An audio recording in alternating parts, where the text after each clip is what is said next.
히브리서 7장 1절부터 10절 말씀 가지고 영원한 대제사장이신 우리의 왕이라는 제목으로 함께 은혜 나누고자 합니다. 지난주 말씀에서는 왜 영적인 분별력을 갖고 영적으로 성숙한 사람들을 따라가야 하는지 설명을 했습니다.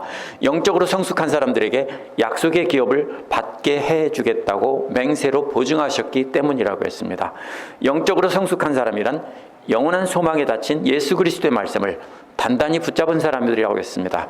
그렇기 때문에 영적으로 성숙한 사람들과 함께 영원한 소망을 붙잡고 위로를 받으며 살아가야 한다고 했습니다. 그렇게 해야 하는 이유는 장차 하나님의 계신 곳에 안전하게 도착하기 위함이라고 했습니다. 이제 오늘 말씀에서는 영원한 소망이 닫힌 예수 그리스도가 어떤 분인지를 비유로 설명합니다.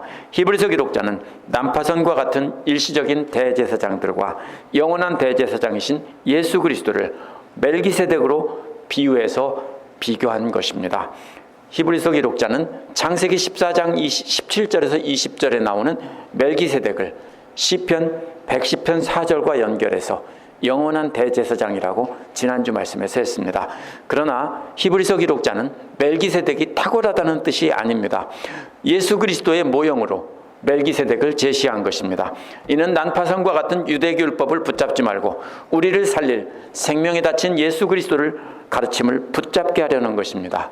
오늘 말씀을 통해서 예수 그리스도가 어떤 분인지 다시 한번 알아보고 예수께서 가르쳐 주신 생명의 말씀을 단단히 붙잡고 나가도록 합시다.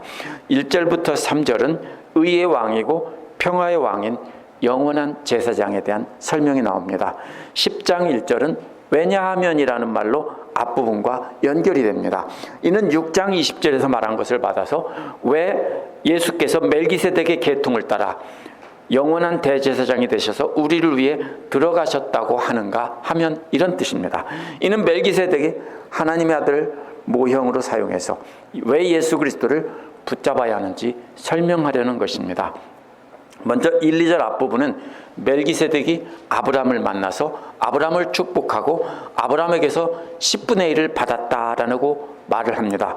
히브리서 기록자는 6장 20절에서 시편 110편 4절을 인용했습니다. 그리고 7장 1절에서는 창세기 14장 18절로 멜기세덱에 대해서 설명한 것입니다. 히브리서 기록자는 성경을 성경으로 풀어야 된다는 원칙에 따라서 이렇게 설명한 것입니다. 살렘이라는 말은 샬롬이라는 말을 아시죠? 이 평화라는 말에서 온 말입니다. 그래서 예루살렘을 가리키는 말입니다. 또 따라서 평화의 왕이다라는 뜻입니다. 예수 그리스도가 평화의 왕이라는 것을 멜기세덱의 이름을 통해서 말하려는 것입니다. 또 멜기세덱은 지극히 높으신 하나님의 제사장이라고 했습니다. 지극히 높으신 하나님이라는 말은 마가복음 5장 7절에서 나옵니다. 군대 귀신 들린 자가 예수님을 향해서 지극히 높으신 하나님의 아들이라고 부를 때 바로 이 지극히 높으신 하나님이 나옵니다. 또 사도행전 16장 17절에서는 귀신 들린 여종이 바울 일행을 향해서 지극히 높으신 하나님의 종이라고 할 때도 역시 나왔습니다. 당시에 이방 세계 사람들은 수많은 신들을 믿고 섬겼습니다. 그런데 그 귀신들을 섬기는 사람들, 귀신들조차도 바로 하나님이 그 수많은 신들 중에서 지극히 높으신 하나님, 이렇게 불렀던 것입니다. 하나님은 유대인들뿐 아니라 이방 세계에서도 홀로 높임을 받으실 참된 신이라는 뜻입니다. 멜기세덱은 그렇게 홀로 높임 받으실 하나님의 제사장이었다는 겁니다. 그렇다면 멜기세덱은 평화의 왕이면서 지극히 높으신 하나님의 제사장인 겁니다. 이는 예수 그리스도가 평화의 왕이면서 지극히 높으신 하나님의 제사장이라는 것을 비유적으로 말하려는 것입니다. 예수 그리스도는 유대인들과 이방인들 모두를 구원할 모두의 죄를 사하실 하나님의 제사장입니다. 그래서 이방 세계에서도 홀로 높임을 받으실 바로 하나님이라고 한 것입니다. 그가 여러 왕들을 쳐 죽이고 돌아오는 아브라함을 만나서 축복해 주었다라고 했습니다. 만난다는 말은 맞은편에서 함께 온다는 뜻입니다. 그러면 아브라함이 승리하고 돌아올 때 반대편에서 만나기 위해서 일부러 왔다는 뜻입니다. 그렇다면 우연히 만난 것이 아니라 하나님의 명령을 받고 아브라함을 찾아가서 축복해줘라 했기 때문에 일부러 찾아온 것입니다. 아브라함의 승리는 기적과 같은 것입니다. 왜냐하면 일개 족장이 자기 개인이 거느리고 있는 사병들을 데리고 여러 나라의 연합군들을 밤중에 기습해서 쳐부순 사건이기 때문입니다. 이는 하나님께서 승리하게 하시고 또 멜기세덱을 보내서 축복해 주셨다라는 뜻입니다. 2절은 아브라함이 모든 노획물 중에 10분의 1을 그에게 주었다는 것입니다. 히브리서 기록자는 멜기세덱이라는 이름을 해석해 줍니다. 먼저 이 멜키라는 말은요, 왕이라는 말의 뜻이고요, 세덱이라는 말은 의라는 뜻입니다. 그럼 멜키세덱은 뭐냐면 의의 왕이라는 뜻입니다. 의의 왕이란 공정한 재판을 해서 다스린다는 뜻입니다. 고대 왕들은 누구의 편입니까? 많이 가진 귀족들, 부자들, 이런 권력 있는 자들의 편으로 재판을 했습니다. 그래서 가난하고 힘없는 자들은 무시하고 제대로 재판하지 않았습니다. 착취하기만 했죠. 그러나 의의 왕은 어떻게 했다는 거냐면 그러한 공정한 재판을 통해서 가난한 사람, 연약한 사람들의 편을 들고 힘있고 권력 있는 사람이라도 악하다면 벌을 주는 그러한 왕이었다는 뜻입니다. 그래서 하나님의 뜻에 따라 올바르게 다스리는 왕이라는 뜻입니다. 살렘 왕이라는 말은 앞에서 말한 대로 평화의 왕이라는 뜻입니다. 이는 평화란 우리가 보통 생각하기엔 이런 것 같이 생각합니다. 서로 타협해서 싸우지 말자. 그런 일시적인 평화가 아니고 하나님이 완전하게 승리를 했기 때문에 이제는 평화가 이루어졌다는 뜻입니다. 이는 전적으로 하나님의 뜻에 따라 승리를 하고 평화를 가져온 그런 왕이라는 뜻입니다. 그래서 하나님께서 제사장인 멜기세덱을 통해서 이렇게 평화를 가져오셨다, 이런 뜻입니다. 예수 그리스도가 의의 왕이고 평화의 왕이라는 뜻으로 이렇게 비유로 설명한 것입니다. 히브리서 1장 8절 9절에서도 예수 그리스도를 의를 사랑하는 왕이라고 했습니다. 예수님은 의로 다스리는 왕이 것이고요, 평화의 왕이라는 것은 제사장으로서의 기능을 설명한 것입니다.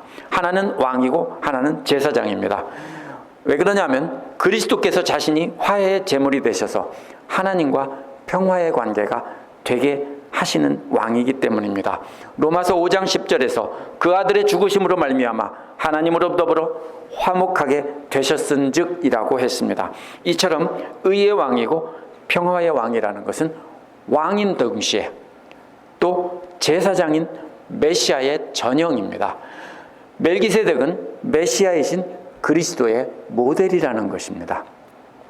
3절은 멜기세덱의 제사장을 없고 시리즈로 쭉 나열합니다. 아버지도 없고 어머니도 없다고 했습니다. 게다가 족보도 없다고 했습니다. 부모도 없고 족보도 없다는 것은 두 가지를 의미할 수 있습니다. 먼저 아버지도 어머니도 없고 족보도 없다면 천의 고아라는 뜻입니다. 당시에 최하층으로 무시되던 존재라는 뜻일 수 있습니다. 예수께서 이 땅에 오셨을 때도 그렇게 무시당했고 애비도 없는 그런 뭡니까? 이런 사생활하고 멸시를 당했을 수 있기 때문에 바로 그런 것을 말한다라고 해석하기도 합니다. 그러나 그렇게 보면은 히브리서 기록자가 말하는 문맥에서 벗어납니다. 그러면 또 다른 해석은 인간이 아닌 신이라는 뜻일 수 있습니다. 그러나 히브리서 기록자는 초점은 멜기세덱이 신적인 존재라고 말하는 것이 아닙니다. 6절을 보면 알 수 있습니다. 6절에 보면 레위 족보에 들지 아니한 멜기세덱이라는 말이 나옵니다. 6절에서 멜기세덱을 레위 족보에 들지 않았다는 것입니다. 그러면 여기서 족보도 없다라는 말은요, 레위족 속에 제사장의 족보에 들어있지 않다라는 뜻인 것입니다. 아버지도 어머니도 없다는 말도 역시 레위 지파를 따라 레위 지파의 아버지와 어머니를 두지 않았다는 뜻일 수 있습니다. 그러면 제사장의 자격이 없는 것입니다. 그래서 레위 지파의 인간적인 계통으로 된 대제사장이 아니라는 뜻으로 아버지도 없고 족보도 없고 어머니도 없고 족보도 없다라고 말했습니다. 이 말은 부모가 없다는 말이 성경에 말하고 있지 않다는 뜻이지 실제로 멜기세덱이 어디서 주워왔다는 뜻이라고 볼 수는 없습니다. 창세기에서는 멜기세덱에 대해서 아무것도 말하고 있지 않습니다. 아브라함에게 잠깐 나타났다가 그냥 사라져버리고 성경 어디에도 그 흔적이 없습니다. 그래서 어느 지파인지 어디서 왔는지 구약 성경은 전혀 말하지 않고 있는 아주 신비로운 인물입니다. 그래서 히브리서 기록자는 멜기세덱이 모세오경에서 말하고 있는 제사장 가문의 레위 지파 족보를 따라 된 것이 아니라고 말하고 있습니다. 그러면 뭐라고 말하고 있느냐면 하나님께서 특별히 부르셔서 대제사장이 된 사람이다라는 것을 말하고 있는 겁니다. 예수님도 당시 유대교 지도자들은 제사장으로 인정하지 않았습니다. 하나님 말씀을 전하는 자격도 인정하지 않았기에 성전에서 말씀을 가르칠 때 네가 무슨 자격으로 여기서 가르치냐라고 따졌던 것입니다.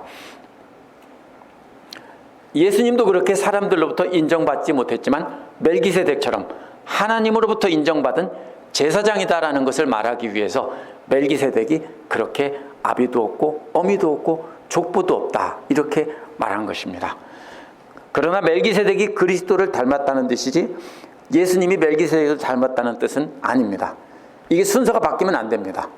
예수 그리스도를 설명하기 위해서 비슷한 모델을 가진 멜기세덱을 예를 들은 것이지 예수님이 멜기세덱을 닮았다 이렇게 바꿔서 설명할 수는 없습니다.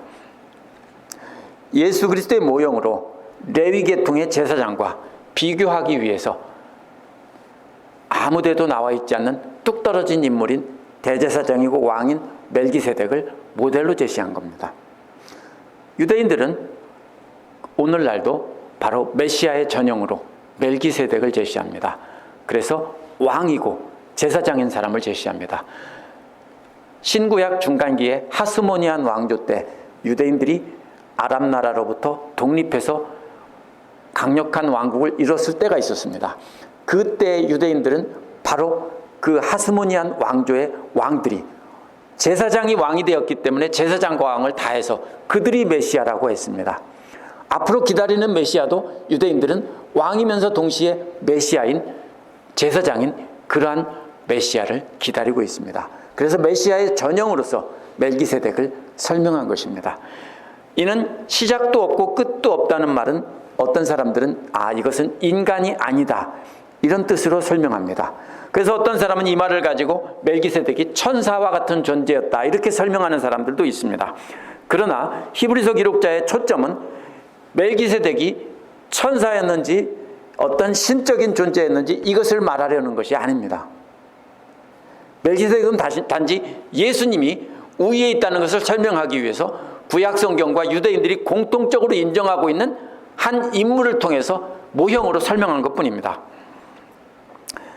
히브리서 기록자가 말한 것은 구약 성경에서 이 사람의 출생이나 사망에 대해서 기록하지 않았기 때문에 시작도 나와 있지 않고 끝도 나와 있지 않다는 뜻으로 우리가 해석해야 되고 신비로운 인물이라는 뜻입니다. 그렇기 때문에 멜기세덱은 예수 그리스도를 설명하는 모형으로 설명한 것입니다. 하나님의 아들과도 같다라는 말도 하나님의 아들이라는 뜻이 아닙니다. 진짜 하나님의 아들이 아니라는 뜻입니다. 그렇다면 신적인 존재나 진짜 하나님의 아들이라고 설명한 건 아닙니다. 마치 그는 하나님의 아들처럼 어디서 왔는지 어디로 갔는지 시작도 끝도 없는 것처럼 그런 모델이라는 뜻입니다. 그래서 예수 그리스도와도 같다는 겁니다. 예수 그리스도가 어디서 왔는지 사람들은 알지 못합니다. 왜냐하면 그 아비 요셉으로부터 온 것이 아니기 때문입니다. 끝도 알지 못합니다. 부활해서 살아계셔서 많은 사람을 만났지만 어디로 가셨는지 사람들은 알지 못합니다. 그래서 바로 예수 그리스도의 모델로 그렇게 설명한 것입니다. 그는 하나님의 아들과도 같이 계속해서 제사장으로 있었다는 것입니다. 이것은 항상 영원히 제사장으로 있었다는 말이라기보다는 끊이지 않고 계속해서 제사장으로 있었다라는 것입니다. 멜기세덱이 특별한 존재라는 뜻이 아니라 사람들은 구약 성경을 통해 알고 있던, 모두가 알고 있고 메시아의 모델로 인정하고 있던 그 멜기세덱을 통해서 계속해서 예수께서 제사장으로 계신다는 것을 설명하고 있는 것입니다. 우리는 멜기세덱에 대해서 공감이 없습니다. 그러나 히브리서 기록 당시에 유대인들은 멜기세덱에 대한 모두가 다 공감을 갖고 있었습니다. 메시아의 모델이다 라고 인정하고 있었기 때문에 그 메시아의 모델을 가지고 예수 그리스도가 레위 지파 제사장보다 높다는 것을 설명하고 있는 것입니다. 두 번째로 4절에서 10절은 레위계통 제사장보다 높은 멜기세덱을 자세히 설명하고 있습니다. 앞에서 예수 그리스도가 높다는 것을 암시했다면 이번에는 구체적으로 설명합니다. 1절, 2절은 순서를 잘 보십시오. 멜기세덱이 아브라함을 만나서 축복하고 10분의 1을 받았습니다. 그런데 4절에서 10절은 반대로 나와 있습니다. 4절에서는 10분의 1을 받았다고 했고 6절에서는 축복했다고 했고 10절에서는 만났다라고 했습니다. 멜기세덱이 아브라함을 찾아와서 중간에 만났다는 말로 시작하고 오늘 말씀 10절은 만났다는 말로 끝납니다. 그 다음에는 축복했다는 말로 시작하고 그 중간에 축복했다는 말로 중간에 속껍질이 되어 있습니다. 그럼 핵심은 뭐냐면요, 아브라함이 멜기세덱에게 10분의 1을 바쳤다. 즉 멜기세덱은 아브라함으로부터 10분의 1을 받았다라는 것이 오늘 말씀의 중심입니다.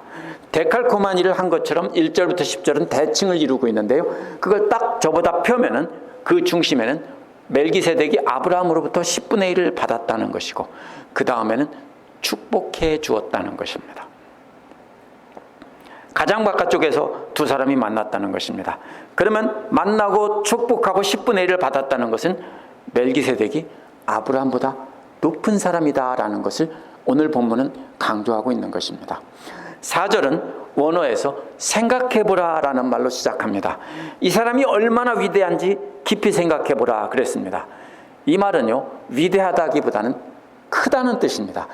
멜기세덱이 얼마나 큰지 생각해보라. 이것은 하나님처럼 위대하다는 이런 뜻이 아니라 아브라함보다 훨씬 더 큰 인물이다 이런 뜻입니다.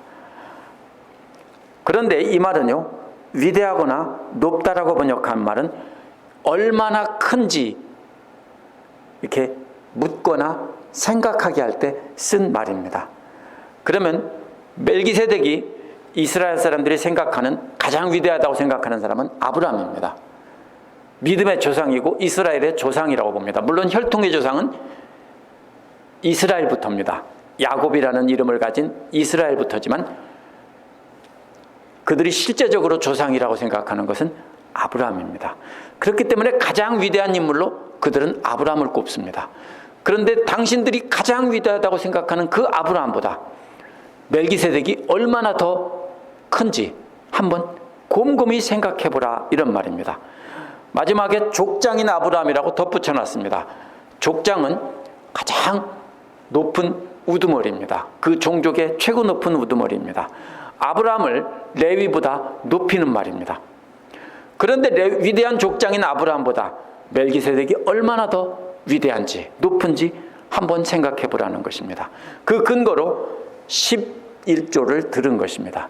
10분의 1을 아브라함이 멜기세덱에게 바쳤다라는 것을 가지고 이렇게 주장하는 것입니다. 5절에서 6절은 레위 아들들과 멜기세덱을 비교합니다. 그러면 아브라함을 등장시킨 이유는 아브라함과 비교하려는 것이 아니라 레위 아들 제사장과 멜기세덱을 비교하기 위해서 레위 아들보다 훨씬 위에 있는 아브라함과 멜기세덱을 가지고 비교한 것입니다. 레위 아들들로부터 나온 제사장 직분을 받은 사람들은 자기 형제들인 백성들로부터 율법에 따라 10분의 1을 받으라는 명령을 받았다는 것입니다. 비록 레위 자손들 중에 제사장들이 아브라함의 허리로부터 나왔을지라도 이런 말이 원어에는 5절 끝에 붙어 있습니다. 비록 그들이 아브라함의 허리로부터 나왔을지라도, 허리로부터 나왔다는 말은 이게 생식기로부터 나왔다는 말의 유포미즘입니다. 우리말로는 완고거법이라고 합니다. 휴대인들이 늘 사용하던 방법인데요, 이거는 아브라함의 자손들이라고 번역을 했지만 원어적인 의미는 이들이 아브라함의 생식기관으로부터 나왔다 이런 뜻입니다.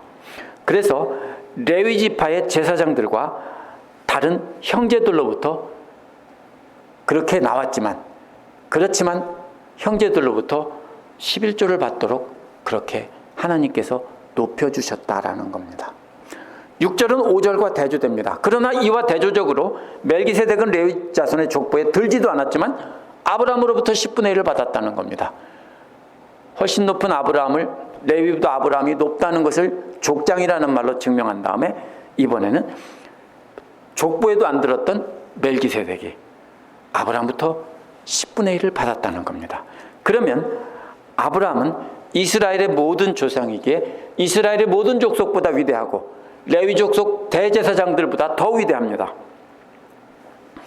그런데 그렇게 위대한 아브라함이 레위지파 족보에도 없고 율법에도 나와 있지 않은 멜기세덱에게 10분의 1을 바쳤다는 겁니다.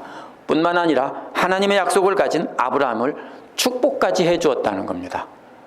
이는 아브라함이 레위지파 제사장보다 위대할 뿐만 아니라 그들의 조상 아브라함보다도 훨씬 더 위대하다는 겁니다.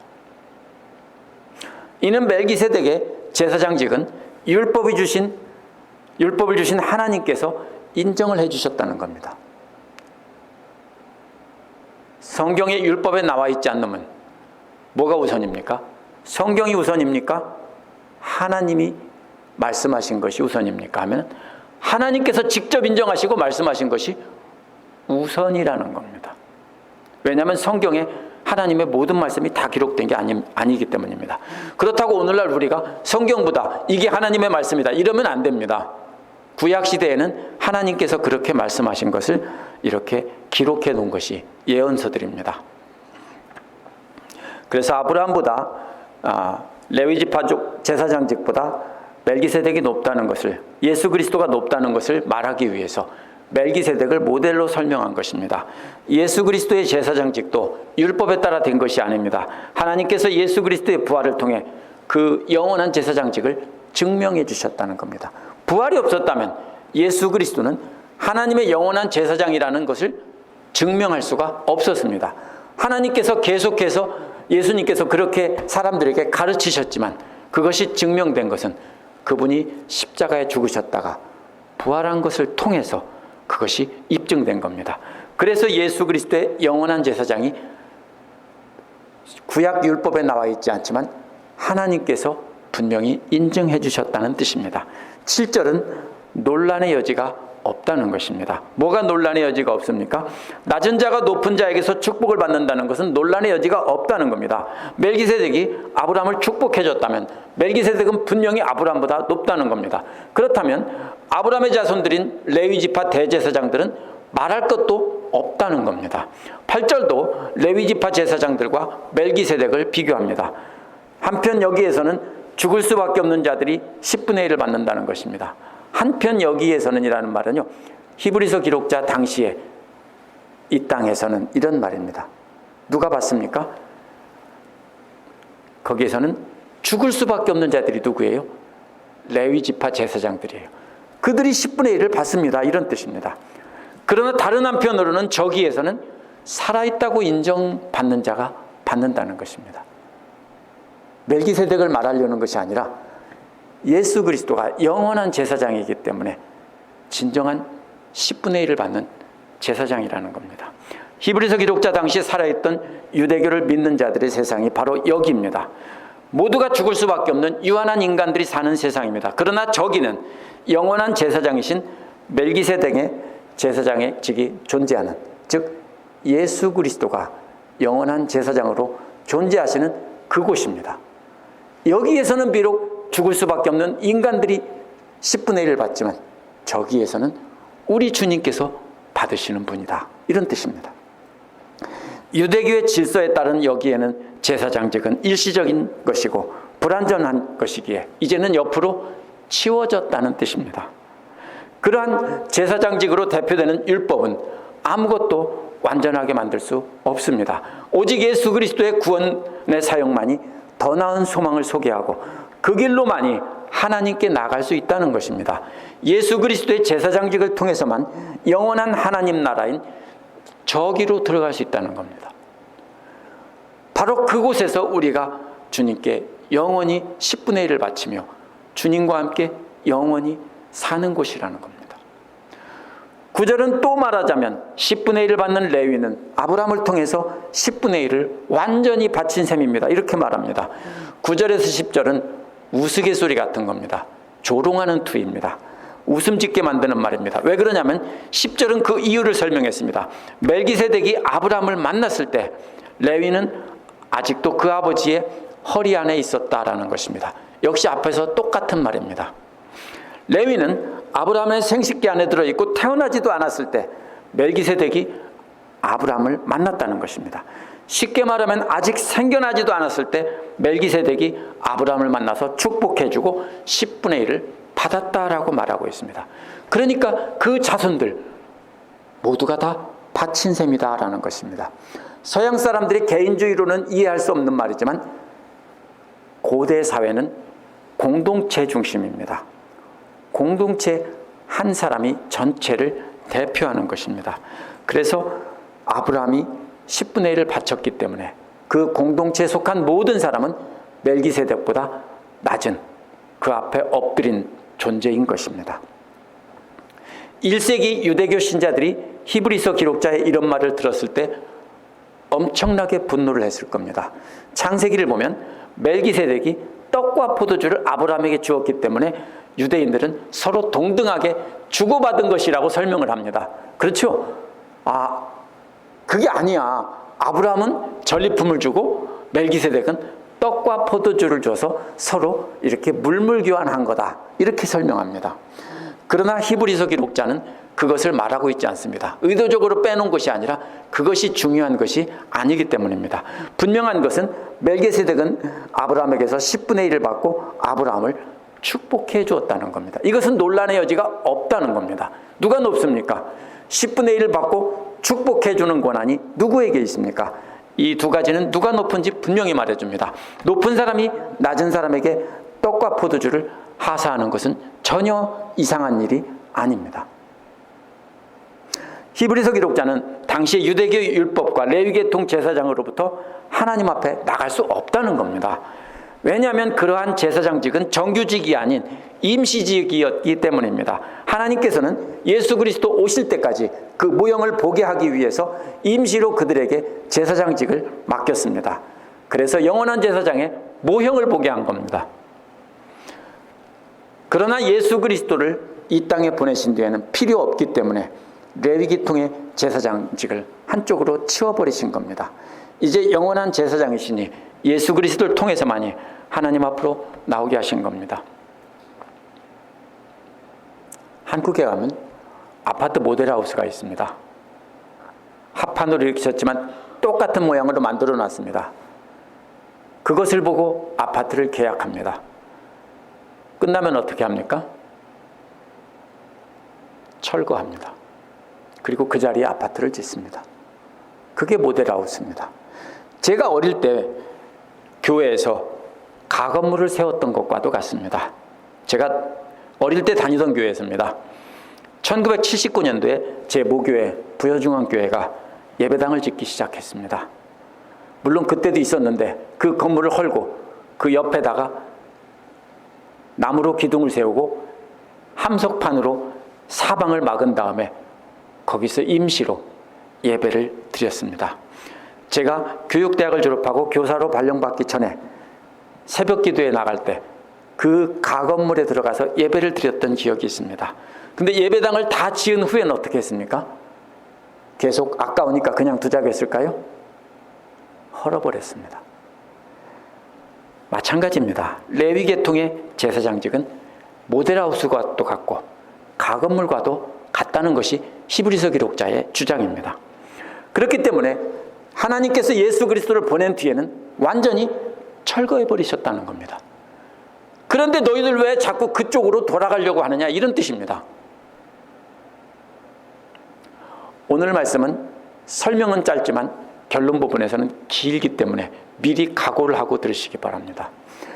오늘 말씀은 유대인들의 핍박을 견디다 못해 다시 유대교로 돌아가려고 하는 유대인 신자들에게 한 말입니다. 유대교로 돌아가려는 유대인 신자들의 문제는 핍박만의 문제가 아니었습니다. 또 한 가지 문제는 그때는 예수 그리스도를 직접 만나 배우고 예루살렘과 온 유대와 사마리아와 땅끝까지 복음 전하던 그 사람들은, 유대인들은 다 죽고 난 뒤였습니다. 그렇기 때문에 예수님을 직접 만나지 못하고 말씀을 그들에게 듣고 신앙생활을 하던 유대인들만이 남아 있었습니다. 그런데 이들은 예수님을 직접 만나지 못했기 때문에 예수 그리스도에 대한 확신들이 점점 희미해져 가고 있었을 때입니다. 이런 상황에서 히브리서 기록자는 하나님께서 이미 폐기선언을 한 난파선과 같은 유대교로 돌아가 레위계통의 제사장과 율법을 붙잡지 말라는 것입니다. 그것은 눈에 보이고 예수 그리스도의 영원한 제사장은 눈에 보이지 않기 때문에 이들의 고민이 있었던 것입니다. 대신 우리의 소망에 닫히신 예수 그리스도의 말씀을 붙잡으라는 겁니다. 그래서 히브리서 기록자는 레위계통의 제사장과 영원한 왕이시며 대제사장이신 예수 그리스도를 비교하기 위해서 아브라함과 멜기세덱을 비교한 겁니다. 이 땅에 오신 예수 그리스도를, 육신에 오신 예수 그리스도를 우리는 볼 수 없습니다. 영원한 왕이시고 제사장이신 예수 그리스도는 말씀을 통해서만이 우리가 만날 수 있습니다. 그 당시 사람들도 역시 마찬가지였습니다. 육신의 예수를 만나면 누구나 다 믿을 것 같죠? 그런데 육신의 예수님을 보고 믿은 사람은 아무도 없습니다. 아무도 없습니다. 단 한 사람도 없습니다. 제자들도 아무도 안 믿었습니다. 제자들은 왜 따라다녔냐면요, 예수님이 왕이 되면 자기들도 한 자리 하려고 따라다녔습니다. 그런데도 예수님이 그들을 제자로 삼아주시고 부활하셔서 그들에게 나타나 주셔서 너희는 복음을 전하라고 했기 때문에 그들이 비로소 깨달은 겁니다. 오늘날 만약에 예수님이 다시 살아오신다면 믿을까요? 똑같이 십자가에 달을 겁니다. 전혀 다르지 않습니다. 본다고 믿는 것이 아닙니다. 믿는 사람은 하나님을 인정한다면 하나님이 하신 말씀을 듣고도 인정하는 것입니다. 그 예수님이 누구신지는 목격자들의 증언이 기록된 복음서와 사도들의 편지를 통해서 분명히 증거가 되고 있습니다. 히브리서 당시 사람과 우리와 똑같은 증거를 갖고 있습니다. 그렇기 때문에 그 말씀을 단단히 붙잡으라고 앞에서 말한 것입니다. 그리스도를 믿는 것은 실제로 목격했기 때문에 믿는 것이 아니라 말씀을 듣고 믿는 것입니다. 하나님을 믿는다면 하나님께서 보내신 그 아들 예수 그리스도도 믿는 것입니다. 그런데 그분이 죽으셨다 부활하셔서 수많은 증인들이 증언하고 있기 때문에 그 증언을 듣고 믿는 것입니다. 기억해야 하는 것은 멜기세덱이 아닙니다. 멜기세덱은 단지 의의 왕이고 평화의 왕이시고 우리의 영원하신 대제사장이신 예수 그리스도를 설명하기 위해서 예화로 사용한 것뿐입니다. 예수 그리스도는 하나님의 의로 영원한 하나님의 나라를 다스리는 영원한 왕입니다. 하나님께서 주시는 평화로 영원히 다스리시는 왕입니다. 동시에 예수 그리스도는 자신이 십자가에서 죽으심으로 자신의 믿는 자를 죄를 속하고 하나님 앞으로 인도하는 영원한 대제사장입니다. 히브리서 기록자가 말하는 것이 이것입니다. 히브리서 기록자는 죽을 수밖에 없는 유한한 인간들이 권위와 이미 용도 폐기된 율법을 붙잡고 하나님께 나갈 수 없다는 것입니다. 이미 영원히 살아계신 예수 그리스도를 말씀을 통해서 만나고 그분을 붙잡고 하나님 앞에 나갈 수 있다는 겁니다. 예수 그리스도께서 하나님 말씀의 참뜻을 알려주신 영원한 생명의 말씀을 붙잡을 때만이 우리는 하나님 앞으로 나갈 수 있다는 겁니다. 히브리서 이후 1세기 이후 히브리서가 70년경에 기록됐다고 본다면 1세기 이후 AD 100년 이후에는 대부분의 유대교인들이 유대인 기독교인들이 유대교로 돌아갑니다. 히브리서 기록자가 이렇게 열변을 토하며 말한 것은 결국은 소용이 없었습니다. 그 이후에 기독교는 이방인들 중심으로 교부들이 나오고 그들이 복음을 전해서 오늘날까지 복음이 전해졌습니다. 따라서 2세기 이후에 유대교로 돌아가려는 사람은 거의 없었습니다. 그러면 어떻게 적용합니까? 유대교는 사실 기독교 안에서 사라졌는데요. 그 전에는 유대교와 기독교가 구별이 없었어요. 예수님은 기독교를 만들려고 오신 분이 아니에요. 바울도 기독교를 세우려고 복음을 전한 게 아니에요. 유대교 울타리 안에서 하나님께로 돌아가자라고 한 거예요. 근데 그들이 핍박하고 싸우고 죽이고 이렇게 하면서 갈라진 거예요. 그들은 용도 폐기된 가건물을 붙잡고 그것이 하나님인 줄 알고 붙잡고 매달리고 있는 사람들이에요. 그런데 사람들은요, 계속해서 새로운 유대교를 만들어냈어요. 그리고 계속 그리로 돌아가려고 하고 있어요. 제가 무슨 얘기를 하는지 모르시죠? 영적으로 깨어있던 시절에는 말씀을 붙잡고 신앙생활을 했습니다. 그러나 영적으로 나태해져 있을 때는 다시 새로 생긴 유대교로 되돌아갔습니다. 진짜로 유대교로 돌아갔다는 뜻이 아니라 유대교처럼 제사장 중심과 눈에 보이는 예배 의식 중심으로 돌아갔다는 뜻입니다. 유대교는 뭐가 보입니까? 당시 성전 건물이나 건물이 없으면 회당이나 그곳에서 제사를 드리고 어떤 특별한 의식들이 있습니다. 거룩하게 하는 의식들, 이런 것들이 있었기 때문에 눈으로 보이는 그것을 따라간 것입니다. 초대교회부터 기독교가 공인되기까지 AD 313년까지는 예수 그리스도를 믿고 말씀 중심으로 모든 사람이 대제사장이 돼서 하나님 앞에 나갔습니다. 왜냐하면 성전 휘장이 찢어짐으로 모두가 지성소에 나갈 수 있게 되었기 때문에 모두가 그런 것입니다. 사도행전을 우리가 강해를 했는데 보시면 알지만 빌립이나 스데반이나 베드로나 설교의 내용에 차이가 없습니다. 집사들이나 사도들이나 모두가 똑같이 복음을 전하고 가르치고 기적을 행했습니다. 그때는 제사장직과 평신도직을 이렇게 구별하지 않았습니다. 뭘 붙잡았습니까? 말씀을 붙잡았고요. 사도들의 권위를 왜 인정해 줬냐면 예수 그리스도를 만났고 예수님한테 직접 배웠기 때문에 그 말씀의 권위를 가지고 그 말씀을 배우기 위해서 사도들의 권위를 인정한 것뿐입니다. 그런데 AD 313년 기독교가 공인 된 이후에는 유대교처럼 성직자 중심과 거룩한 예배 형식 중심으로 교회가 바뀝니다. 그래서 뭐가 바뀝니까? 큰 건물이 생기고요. 그 안에 휘황찬란한 것들이 생기고 거룩한 마치 유대교 대제사장과 같은 그런 그 성직자들의 옷이 생기고 그리고 향불과 촛불 같은 것도 등장하고 이 수많은 것들이 하나님을 눈에 보고 냄새 맡을 수 있는 것들이 많이 생겨났어요.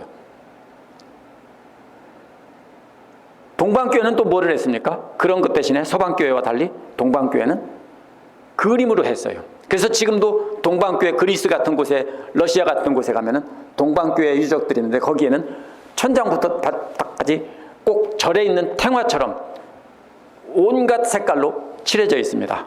거기에 보면 그림이 있는데 그 그림을 통해서 또 거기다 향불을 펴놓습니다. 계속해서.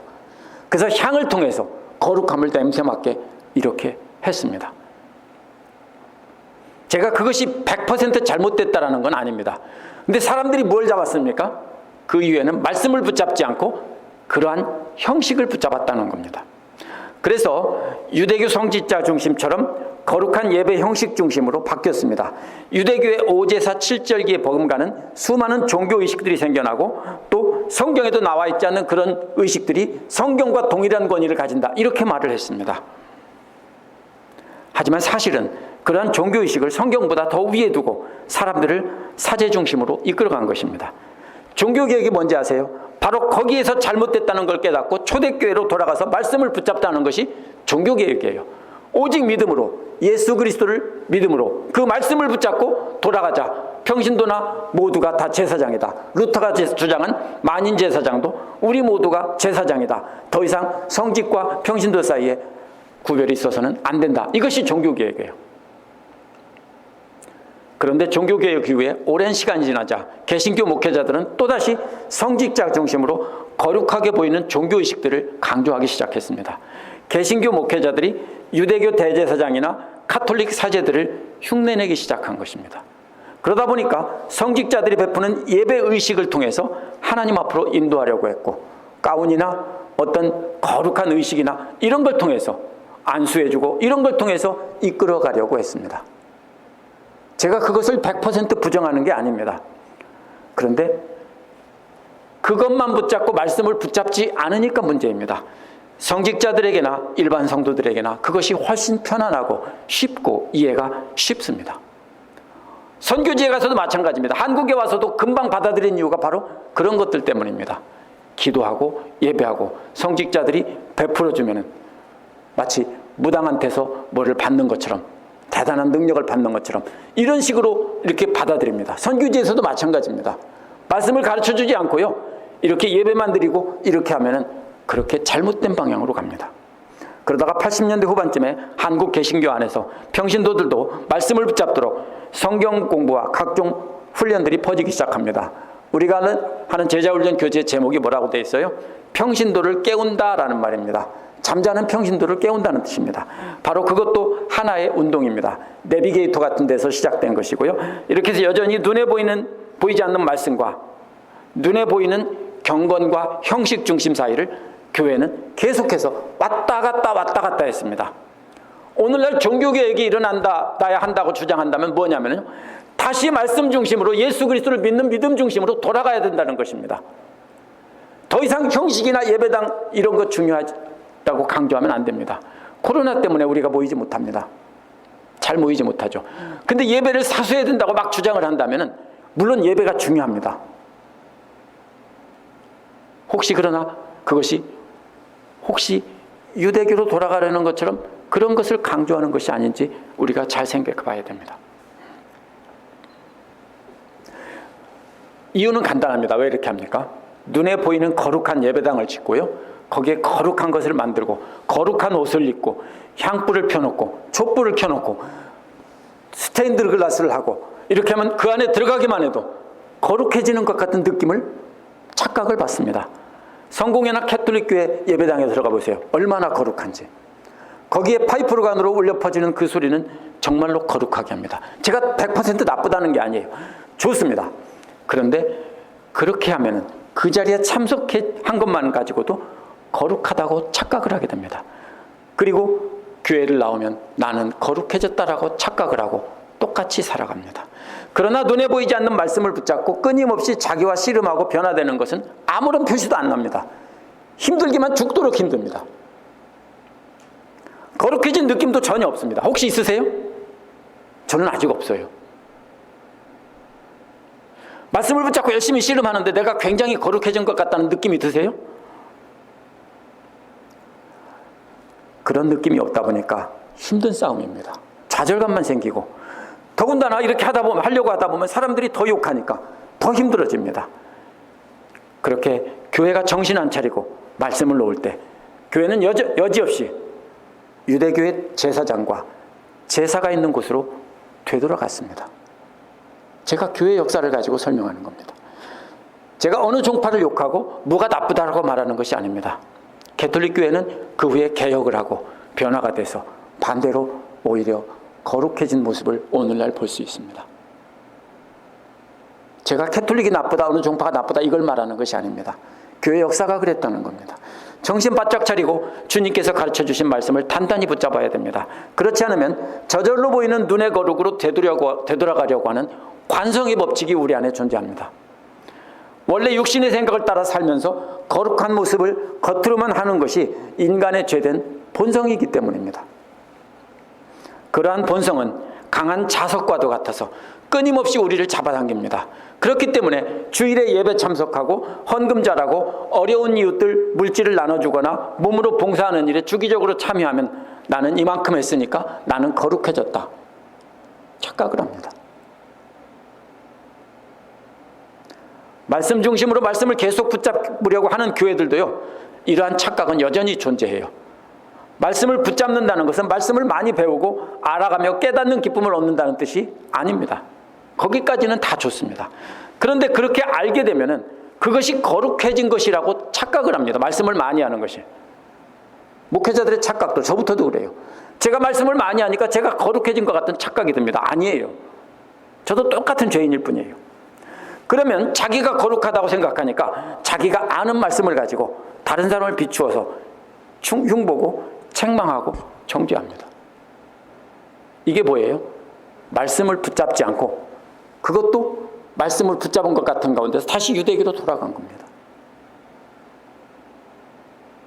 말씀을 아는 지식이 또 다른 새로운 유대교로 돌아가게 하는 것입니다. 우리가 그 말씀을 붙잡고 그 말씀이 찌르는 아픈 가슴을 부여잡고 몸부림치며 순종하면서 따라가야 됩니다. 만약 우리가 그 깨달은 그 말씀을 마음 한가운데 붙잡아두고 몸부림치지 않으면 모두가 자신은 거룩한데 남들은 거룩하지 못하다는 착각에 빠집니다.